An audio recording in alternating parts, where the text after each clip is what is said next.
écouter cet autre message citoyen, cet autre message concernant le contrôle citoyen de l'action publique et aussi et surtout des biens meubles et immeubles du Cameroun en France, à l'étranger, tout au moins en France et en Europe. Vous savez très bien que le dimanche 12 juillet, après 3 ans d'enquête et d'investigation citoyenne, un certain nombre de Camerounais, dont j'étais à la tête, sont allés visiter, sont allés interpeller, sont allés pousser un cri, sont allés éveiller encore plus et interpeller davantage à la fois le gouvernement de la République du Cameroun, l'ambassadeur du Cameroun en France, nouvellement nommé M. Magnus Ekumu, et puis également tous ceux qui ont la responsabilité des biens meubles et immeubles du Cameroun en France. Depuis 3 ans, cette enquête, comme vous le savez, a révélé un certain nombre de pratiques, un certain nombre d'actions, un certain nombre même de dérives, et surtout des dérives en matière de gestion des biens meubles et immeubles du Cameroun en France. Et vous savez très bien, pour ceux qui suivent cette enquête, les déboires que cette enquête, ce travail citoyen ont valu à ma modeste personne. Vous savez très bien le type de vexation qui peuvent être subies. Mais pour donner les garanties à tout le monde, à tous ceux qui ont souvent des appréhensions, à tous ceux qui ont souvent peur de s'engager pour des questions d'intérêt général et collectif, je suis allé le dimanche 12 juillet avec ma propre femme et mon propre fils, Adib Boundendibam. C'est-à-dire que pour dire que mon fils, ce que je transmets à mon fils, ce ne sera pas une maison, ce ne sera pas un gros revenu, ce ne sera pas de l'argent que j'aurai gagné. Mais ce que je vais transmettre à mon fils, ce sont des valeurs. Ce que je veux transmettre à mon fils, ce sont des repères. Ce que je veux transmettre à mon fils, c'est un pays, son pays d'origine, le Cameroun, son pays, le pays de ses ancêtres, le pays de son père, le pays de ses parents, son pays, le Cameroun. Ce que je veux lui transmettre, c'est quoi? C'est qu'un état de droit, tout au moins un pays comme le Cameroun qui prétend et qui souhaite être un état de droit, l'état de droit c'est quoi? C'est un concept philosophique, un concept politique, un concept juridique qui consacre la prééminence du droit sur le pouvoir politique. La prééminence du droit sur le pouvoir politique. Et ce principe-là également soumet l'autorité, donc la puissance publique, au respect de ses propres normes juridiques. Qu'est-ce que ça veut dire en réalité? Ça veut dire que ceux qui travaillent pour discréditer cette action citoyenne, ceux qui travaillent pour dire que ceux qui sont allés le dimanche 12 juillet, ce sont des égarés. Moi, Moundé, j'ai toujours dit que je suis un égaré, mais je sais où je vais. C'est-à-dire que si on est égaré et on va au 52 avenue Albert Ier à Saint-Maur-des-Fossés, ce qu'on ne s'est pas perdu. Et ceux qui travaillent, je ne sais pas, pour la gloriole, pour le lustre de M. Samuel Vondoayolo, vraiment je les salue bien bas. Et je leur dis que les journalistes à gage, les plumes à gage, on les connaît. Mais les plumes à gage ne peuvent pas arrêter un travail citoyen. Ce n'est pas possible. Parce que depuis 3 ans, ce travail a été engagé. On a essayé de traiter, de considérer que celui qui était à l'avant de cette investigation citoyenne, en l'occurrence ma modeste personne Moundé, c'était un Bamoun qui était lié à un percepteur-payeur. C'était un Bamoun qui était lié à un Bamileke, M. Ketchanke. C'était un Bamoun qui était lié à je ne sais trop qui. Et c'était quelqu'un qui a été frustré parce que le système, etc. Ce n'est pas le genre de la maison. Ce n'est pas le genre de la maison. C'est-à-dire que, je le répète encore ce matin, à tous ceux qui m'entendent, à tous ceux qui me suivent depuis autant de temps, je n'ai pas besoin de gratification. Je n'ai pas besoin de lot de consolation. Je n'ai pas besoin qu'on me sanctifie, qu'on me glorifie en faisant de moi je ne sais pas trop quoi dans cette République. Nous voulons, dans ce pays-là, dans ce pays, le Cameroun, nous voulons que la famille présidentielle qui habite au 8 Villa Mayo, la maison qui a été achetée via l'ONCPB dans les années 80, notamment en 81, pour abriter l'ambassadeur du Cameroun, nous voulons que le ministre Eyebe Aïssi, qui est en charge des domaines et des affaires cadastrales, nous dise quel est le statut de cette maison. C'est cela un pays de droit, c'est ça un pays normal. Nous voulons que le 52 avenue Albert Ier, parce que j'ai lu dans l'article à gage qui a résulté de ce travail du dimanche 12 juillet, j'ai lu que M. Célestin Foula, qui est le proche de M. Samuel Bondoyo, le directeur du cabinet civil, j'ai lu qu'il avait quitté la maison le 29 mai 2019. C'est faux et archi faux. Je le dis ici et je le maintiens. M. Célestin Foula n'a jamais quitté cette maison. M. Célestin Foula a faim. C'était une pirouette, c'était une pichenette, parce que je multipliais les directs citoyens devant cette résidence. Vous le savez, ceux qui ont suivi cette enquête. Ceux qui savent ce que ce travail a produit, savent que c'est dans l'intervalle de la résiliation du bail. La résiliation du bail du 63 rue Michel-Ange Auteuil à Paris, c'est après la résiliation du bail qu'il y a eu une panique dans la famille. Dans la famille de M. Ayolo, puisque sa fille habitait le 63 rue Michel-Ange Auteuil, elle a dû quitter cette maison parce que le bail était résilié. Et nous redisons encore ce matin que le mobilier qui a été acquis par l'État du Cameroun chez Claude Dahl, architecte d'intérieur, pour une valeur de 84 000 €, c'est-à-dire un ensemble Stendhal, un ensemble César, un ensemble Normandie et une table Ruhermann, 19 000 €, je précise, donc pour un ensemble de 84 000 €. Et il faudrait que nous ayons, comme citoyens camerounais, que nous ayons la certitude que ce mobilier a été restitué proprement à l'État du Cameroun via le comptable matière de l'État du Cameroun. C'est cela.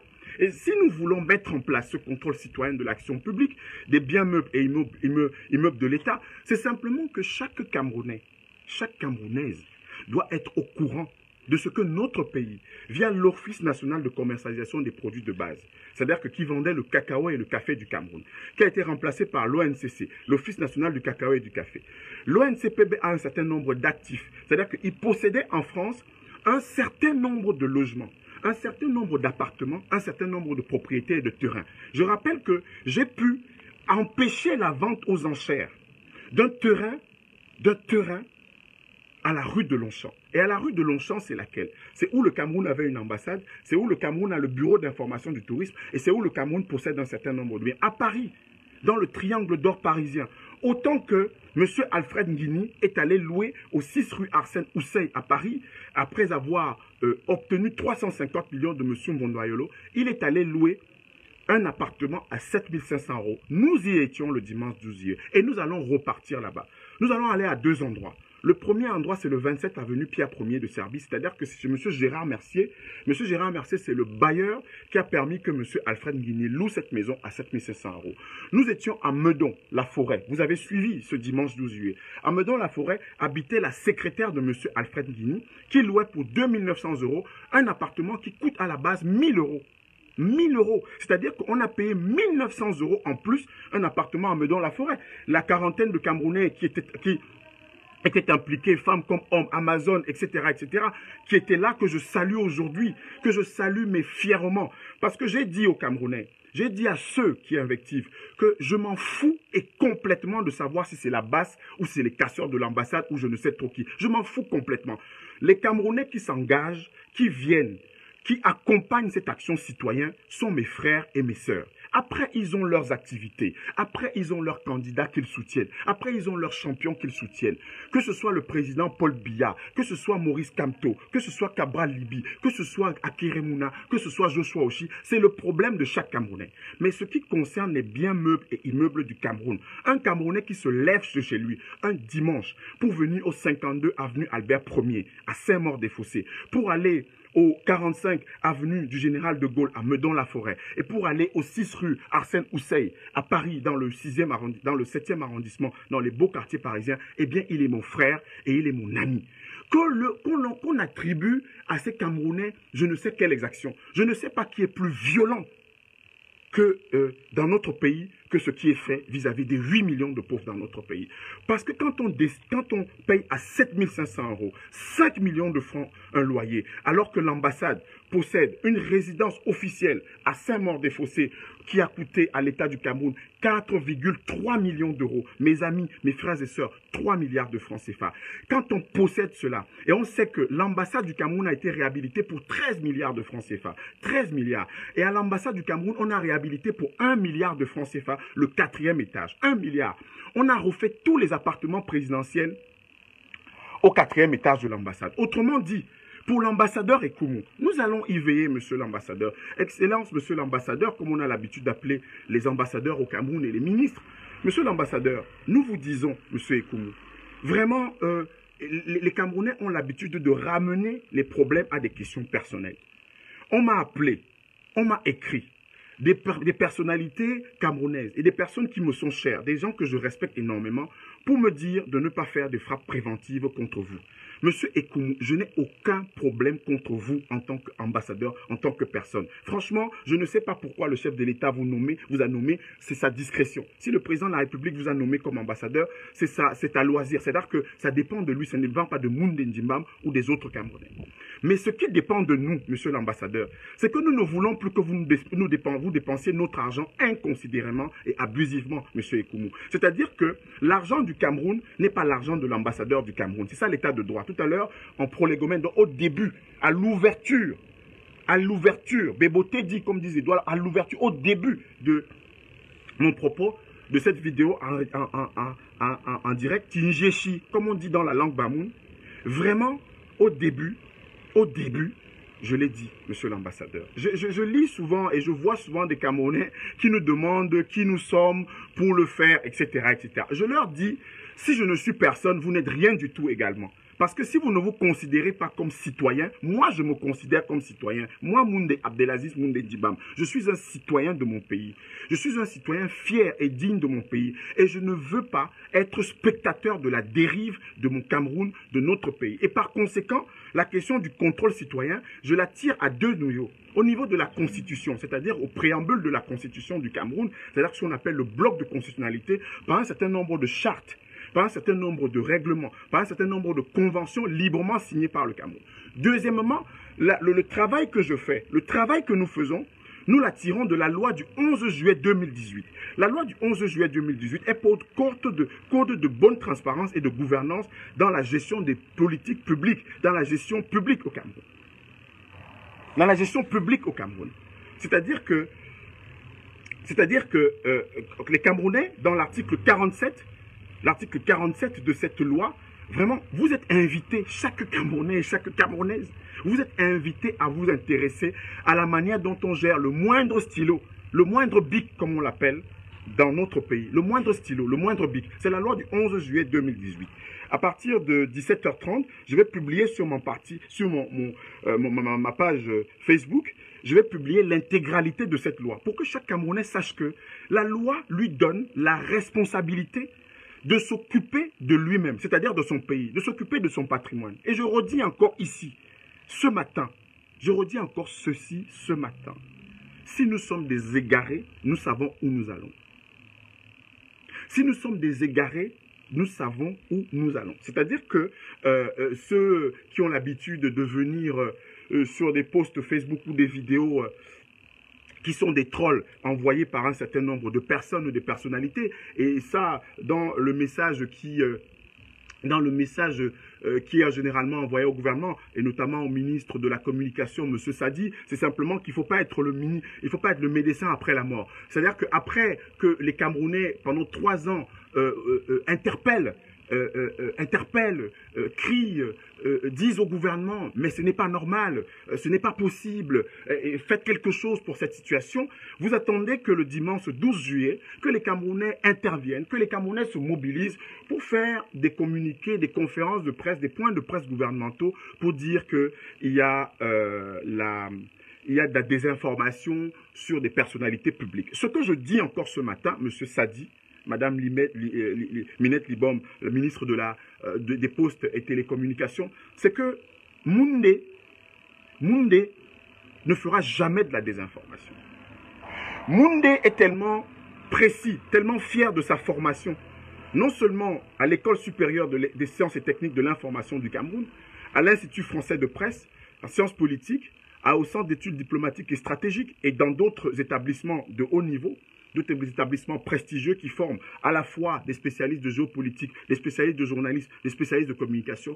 Moundé est tellement fier, Moundé est tellement soucieux de la qualité premium de ses investigations qu'il ne fera jamais de désinformation sur quiconque. je n'ai jamais été démenti sur le moindre propos concernant l'enquête sur les résidences, le scandale des résidences de l'ambassadeur du Cameroun en France. Jamais été démenti. La plupart du temps, comme ce qui s'est passé avec M. Alfred Ngini, on convoque des amis, des frères de l'ethnie, de la tribu, pour venir discréditer Moundé à travers les réseaux sociaux ou à travers YouTube. Et j'ai toujours dit, de manière très très ferme, que s'il y a un débat, sur la question, je suis toujours prêt, comme vous le savez, prêt à répondre. Documents et preuves à l'appui. Et l'enquête sur les résidences de l'ambassadeur du Cameroun en France, c'est une enquête qui est tellement précieuse qu'elle devait être précise. C'est une enquête qui est tellement importante qu'il m'importait d'avoir des éléments strictement vérifiables sur la question. Autrement dit, ce que nous avançons publiquement, nous utilisons un canal.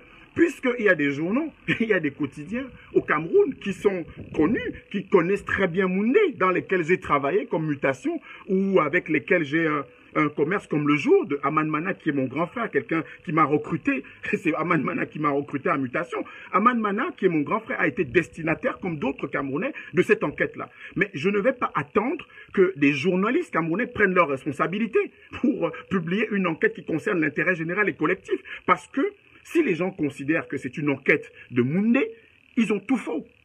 Ils ont tout faux. Moi, j'ai vu quand il y a eu le casse de l'ambassade, j'ai vu à la une de ces journaux, j'ai vu à la une de ces journaux des gens comme El Chenou ou d'autres personnes qu'on a montré comme, oui, des casseurs de l'ambassade, oui, ceci. Mais ceux qui font le casse des finances publiques, pourquoi vous n'en parlez pas? Le casse des finances publiques en France, il est réel, il est effectif. Comment on peut avoir des journaux, des chaînes de télévision, Equinox, Canal 2, Le Jour, Mutation, etc. On fait une enquête pendant 3 ans sur monsieur, qui concerne peut-être monsieur Motazé et monsieur Mvondoayolo. Oui, ce n'est pas un titre personnel, mais sur des questions structurelles. On n'en parle pas. Mais on a aujourd'hui les médias sociaux, on a aujourd'hui Facebook, on a aujourd'hui Internet, on a aujourd'hui YouTube, où on peut parler effectivement de ces questions-là. Et par conséquent, mobiliser même des Camerounais sur la question. Il ne faut pas attendre que les Camerounais cassent les ambassades pour en parler.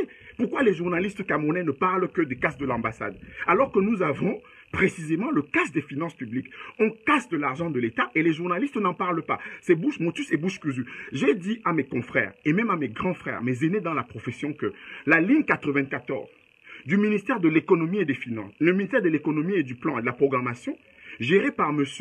Louis-Paul Motazé, a été utilisé pour accorder à M. Samuel Mvondoayolo des crédits en juillet et en août 2016. On est prêt à en apporter la preuve. Ces crédits ont été apportés à M. Samuel Mvondoayolo pour qu'il puisse louer, prendre en charge et équiper le logement du 63 rue Michel-Ange Auteuil. On l'a dit. Tout comme j'ai fait une investigation pour dire que M.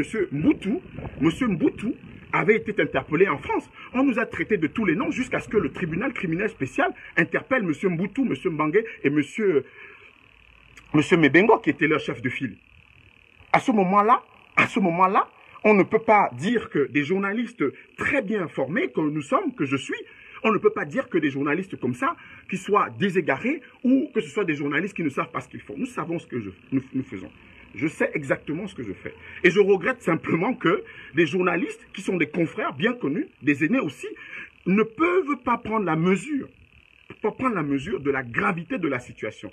Le Cameroun, nous avons répertorié ces biens à un certain nombre de biens en France, de manière générale, à Paris et en Île-de-France. Et les 25 biens que nous avons répertoriés en France, nous sommes prêts à les mettre à la disposition de la presse camerounaise. Mais le problème, c'est que si nous avons des journalistes, des aînés, des confrères, à qui on donne un document, à qui on donne des investigations, eh bien, qui ne les publient pas et qui ne nous rappellent même pas pour dire que comment on peut faire, eh bien, moi, ça me laisse perplexe. Et donc, par conséquent, je veux dire ici que ce travail-là, peut-être que les gens considèrent que c'est un travail personnalisé, mais je le dis encore aujourd'hui, ce n'est pas un travail personnalisé. Ce n'est pas un travail personnalisé. On ne peut pas avoir des médias camerounais, Equinox, Canal 2, qui ont des représentants en France. Canal 2 a un correspondant en France. Equinox a des correspondants qui traitent de l'actualité camerounaise en France. Mais je m'étonne.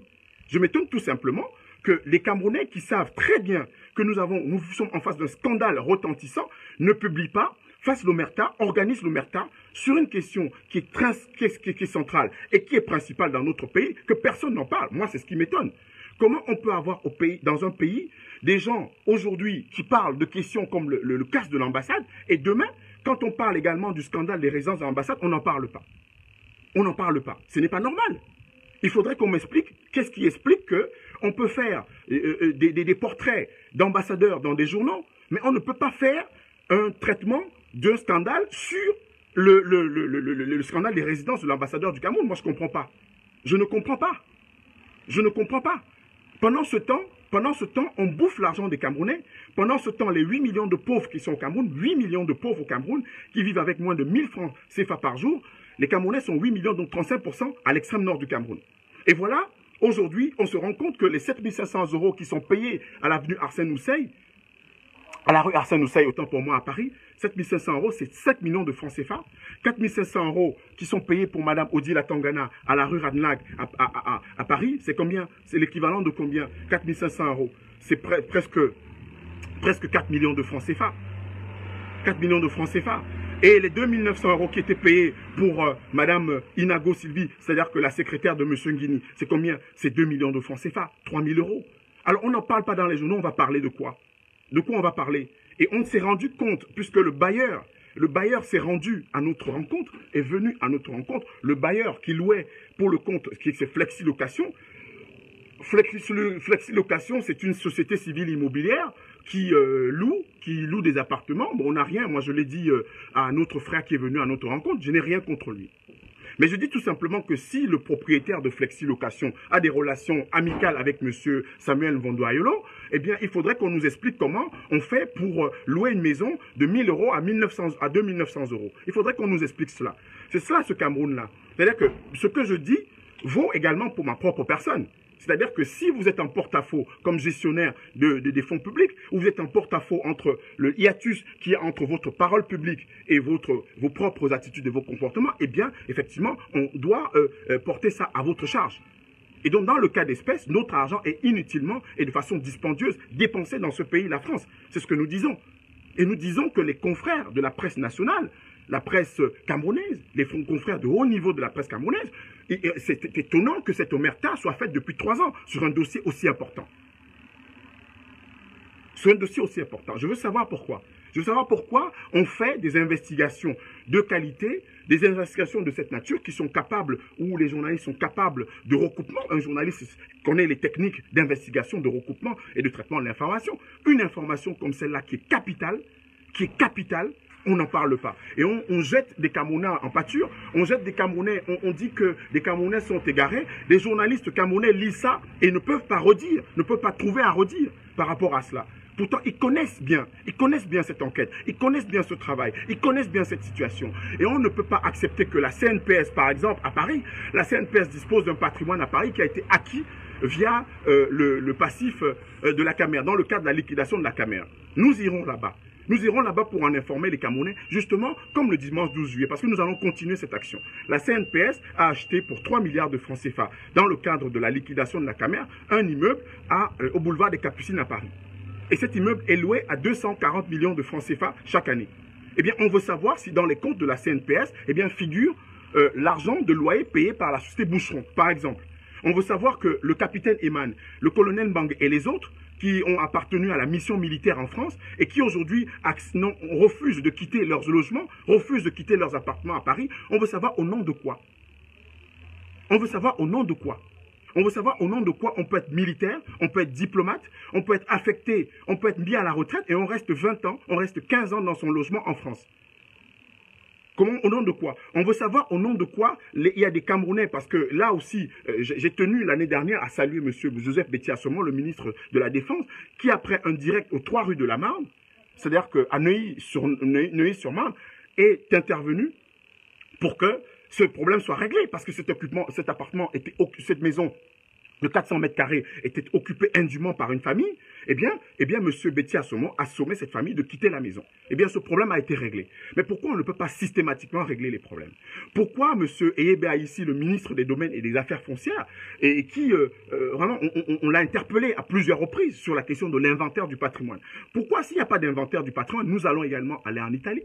En Italie, là-bas, l'ambassade s'est effondrée, la résidence de l'ambassadeur s'est effondrée. Pourtant, il y a eu des crédits en 2014 pour rénover cette ambassade. On veut savoir avec l'ambassadeur Dominique Awana, avec le ministre des Domaines, avec le ministre des Relations extérieures, M.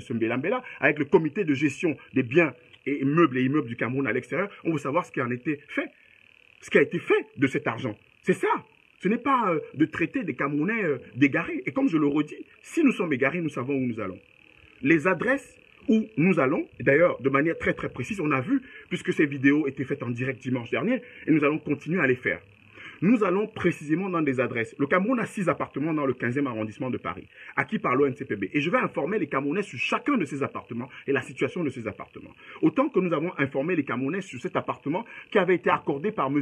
Anon Adibime Pascal, ministre des Domaines en son époque, qu'il avait accordé à son frère, comme on dit, son frère du village, qui était un diplomate à la retraite, conseiller économique à l'ambassade du Cameroun en Belgique, qui en a à la retraite a créé une association complètement bidon et s'est vu attribuer 2 appartements d'une valeur de 6 000 € du Cameroun pour une association qui était destinée à promouvoir le Cameroun à l'étranger. Eh bien, sur un travail qui a été fait par les services camerounais, par des journalistes camerounais, par des Camerounais citoyens, eh bien, ce travail, cette manigance, ce vol de nos biens a pu être déjoué. Et cette décision a pu être rapportée. Et en Belgique, nous irons également pour que le patrimoine camerounais en Belgique soit mis, que les Camerounais soient courants, justement, précisément, de ce qui leur appartient là-bas. C'est ça un pays qui évolue. C'est ça un pays de droit. C'est ça un pays où, effectivement, la droiture devient une vertu. Et non plus simplement, quand le Cameroun a le président de la République, comme tous les mois de juillet, quand il énonce les grands principes qui guident l'élaboration du budget, comme la circulaire sur le budget 2021, on nous dit au point 28, notamment, qu'il faut réduire le train de vie de l'État et subséquemment améliorer la qualité de la dépense publique. Alors, est-ce que c'est matérialisé en France? Comment on peut avoir un hiatus, un abîme aussi grand entre les propos, entre les lois, entre les actes du chef de l'État et les actes sur le terrain, des membres du gouvernement, de ses collaborateurs, de ses frères et sœurs même du village? Comment on peut être ceux qui portent la parole présidentielle, ceux qui sont chargés de traduire la parole présidentielle en actes? Comment on peut avoir des comportements aussi vicieux, aussi viciés, aussi déviants dans ce pays-là? Comment on peut le faire? Comment on peut l'accepter? Comment on peut accepter cela? Comment on peut accepter cela systématiquement dans un pays et que ceux qui s'en préoccupent, ceux qui s'en occupent bénévolement, ceux qui s'en occupent, ceux qui s'en préoccupent bénévolement, qu'on puisse les traiter ou les taxer de je ne sais quoi par des journalistes, des personnes qui sont même pas des journalistes. J'appelle pas ces gens journalistes parce que c'est plume à gage, on les connaît. D'ailleurs, ils n'ont pas le cran, ils n'ont même pas le courage d'utiliser leur propre nom. Ils sont obligés d'utiliser des pseudonymes complètement abscons pour pouvoir discréditer un travail sérieux qui est fait par des Camerounais de la diaspora. Et donc, pour résumer ce point que j'entendais faire ce matin, c'est qu'une première chose, je remercie tous les Camerounais et les Camerounaises qui se sont mobilisés dimanche dernier. Vraiment, je les salue, mais de manière, avec un cœur gros comme ça, un patriotisme qui m'étreint, avec des frissons que j'ai. Parce que quand un Camerounais se lève le dimanche matin, on sait ce qu'est le dimanche en France, quand un Camerounais se lève le dimanche,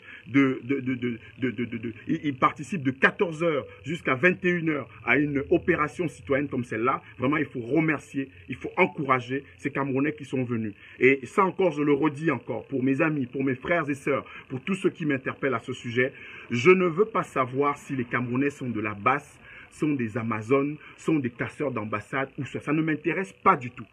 Les responsabilités des Camerounais sont les leurs. Chacun est responsable effectivement des actes qu'il pose. Mais en tout état de cause, si un Camerounais soutient une action citoyenne, si un Camerounais soutient une action juste, si un Camerounais soutient une action de justice sociale, une action de transparence dans la gestion des finances publiques au sens de la loi du 11 juillet 2018, eh bien, il est mon frère, il est mon ami. Il est mon frère, il est mon ami.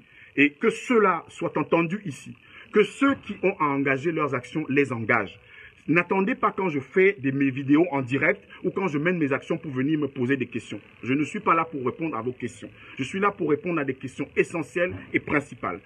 Qu'est-ce qu'on fait du patrimoine mobilier et immobilier du Cameroun en France? Voilà les questions essentielles qui me préoccupent. Et donc, par conséquent, la réponse que je donne, c'est une investigation citoyenne qui a duré 3 ans, qui a permis de révéler 25 propriétés du Cameroun en France, donc en Paris et en Île-de-France. Et dans ces propriétés-là, il y a le scandale des résidences de l'ambassadeur du Cameroun. Ce scandale se décline de quelle manière? après que l'ambassadeur du Cameroun en France, l'ambassadeur du Cameroun en France, à l'époque, s'appelait Bilo Antan Pascal. Cet ambassadeur du Cameroun en France habitait un logement au 8 Villa Maillot, à Neuilly-sur-Seine, en banlieue, dans la proche banlieue parisienne. L'appartement a été rénové pendant une période de 2 ans. Et pendant cette période de rénovation, l'ambassadeur Bilo Antan était à l'hôtel à Courbevoie, en région parisienne. Eh bien, quand la rénovation est terminée, l'ambassadeur n'est pas retourné dans cette maison qui avait été acquise chèrement pour une valeur de 2,5 milliards en 1981. Eh bien, l'ambassadeur, la famille présidentielle, notamment un fils de Madame Chantal Biya, a occupé la maison du 8 Villa Maillot. À partir de ce moment-là, quand M. Bilo Antan a été remplacé en 2006-2007 par M. Mbela Mbela, à partir de ce moment-là, il a fallu que l'État du Cameroun trouve une maison pour abriter l'ambassadeur du Cameroun en France.